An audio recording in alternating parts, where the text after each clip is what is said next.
আসলে নিজের কোচ নিজে হওয়া খুব ইম্পর্টেন্ট, নিজের খেলাটা নিজেই খেলতে হবে। মুশফিক ভাই তো আমাদের জন্য অনেক বড় একটা ইন্সপিরেশন, হোপফুলি ঢাকা টিমের জন্য ভালো কিছু করতে পারবে।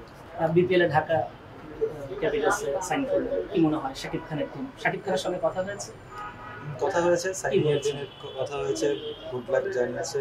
সো হোপফুলি ঢাকা টিমের জন্য ভালো কিছু করতে পারবে। মুশফিক আসলে ইয়াংদের জন্য একটা ইন্সপিরেশন কিনা, কারণ এই বয়সেও তিনি ফিটনেস নিয়ে যা কিছু করেন, ওভারঅল আসলে এই বিষয়টা দিয়ে অবশ্যই ইন্সপিরেশন। তার ওয়ার্ক এথিক্স, মুশফিক ভাইয়ের এভরিথিং, প্র্যাকটিস, এভরিথিং সব কিছুই অনেক বড় একটা ইন্সপিরেশন। তার ওনার স্ট্যাটস সেটা বলে। সো ভেরি হোপফুল, ভালো একটা শেষ হবে মুশফিক ভাই।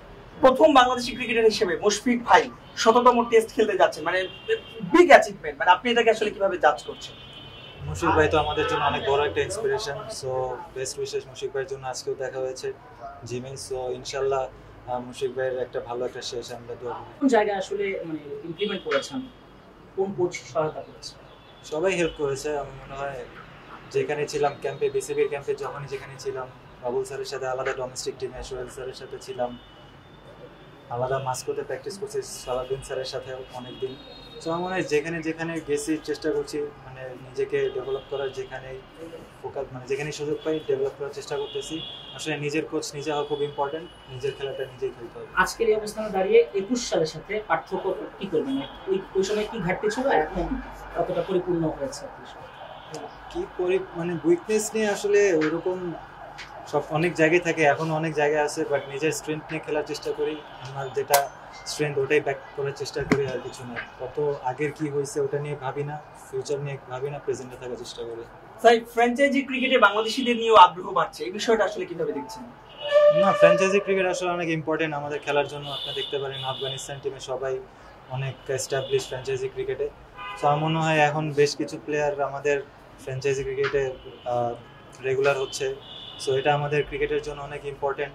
আমরা বিভিন্ন কালচারে যখন খেলবো, যখন আমরা আমাদের স্বাভাবিক অবস্থায় এনজয় করতে পারবো মাঝখানে ক্রিকেটটা ওরকম যদি খেলতে পারি, তখন আউটপুট আসাটা অনেক স্যার বোর্ডও তো আসলে খুব ফ্রেন্ডলি মনোভাব দেখাচ্ছে। আগে আমরা অতীতে কিন্তু দেখিনি, ন্যাশনাল টিমের খেলা থাকলে এনওসি পাওয়াটা কষ্ট হয়ে যেত। আপনি রিশাদ যেমন বিপিএল না খেলে বিগ ব্যাশ খেলছে, ওখানে মানে আপনাদের এই যে বোর্ডের যে একটা উদার মনোভাব, এটাকে আপনি আপনারা কিভাবে মূল্যায়ন করেন? না, অবশ্যই thankful two BCB, very thankful যেহেতু এনওসি দিয়েছে।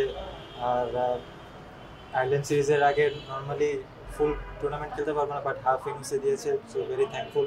ভালো একটা প্র্যাকটিস হবে আমার জন্য আয়ারল্যান্ড সিরিজের আগে।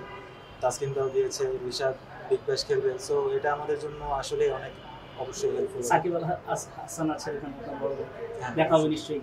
অবশ্যই দেখা হলো, অবশ্যই আড্ডা হবে, কথা হবে। না, অবশ্যই যেটা বলছি যে লাস্ট কিছু টুর্নামেন্ট খেলতে পারছি আলহামদুলিল্লাহ। টি20 আপনার গ্লোবাল টুর্নামেন্ট 2টা খেলছি।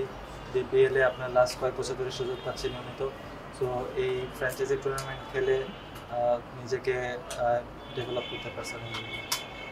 আমরা নতুন একটা সাইফকে আবিষ্কার করলাম ভাই, স্পেশাল ভিন্নভাবে সাইফকে সবাই ছিল, নতুন ভাবে আবিষ্কার করলাম। এই বছরটা সাইফের জন্য খুব ভালো যাচ্ছে এবং বাইরে ফ্র্যাঞ্চাইজি লিগ খেলতে যাচ্ছে। কেমন উচ্ছ্বসিত, কেমন হচ্ছে?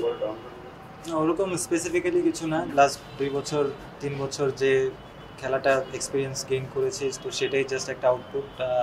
তো আমার মনে হয় যত খেলতে পারবো তত এক্সপিরিয়েন্স বাড়বে। আর নিজের প্রসেসটা ঠিক রাখার চেষ্টা করবো, কষ্ট করলে অবশ্যই আল্লাহ দিবে।